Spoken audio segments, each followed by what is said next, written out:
పరిశుద్ధ గ్రంథంలో యేసు ప్రభు వారి మాటలు ఎంతో విలువైనవి కాబట్టి ఈ మాటలు మనం నిర్లక్ష్యం చేయొద్దు. దేవుని వాక్యం వైపు మనం చూడాలి, యేసు వైపు మనం చూడాలి.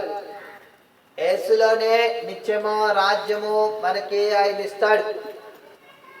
అందుకే ఇక్కడ ఏమన్నాడు చూడండి, అనుకూల సమయమందు నీ మొరను ఆలకించితిని, రక్షణ దినమందు నిన్ను ఆదుకుంటుని అని ఆయన చెప్పుచున్నాడు కదా. ఇదిగో ఇప్పుడే మిక్కిలి అనుకూలమైన సమయము, ఇదిగో ఇదే రక్షణ దినము. ఇంక యేసు ప్రభువారు అనుకూల సమయమందు ఆయన వచ్చుచున్నవాడు ఆలస్యము చేయక మరి త్వరగా వచ్చును అని ఆయన సెలవిస్తున్నాడు. ఇందాకేం చూసాము, ప్రకటన 22:7 ఇదిగో నేను త్వరగా వచ్చుచున్నాను, ఈ గ్రంథ ప్రవచన వాక్యములను గైకుని వాడు చదువుకుని వాడు ధన్యుడు. ఎవరు ధన్యుడు? ధన్యురాలు ఎవరు?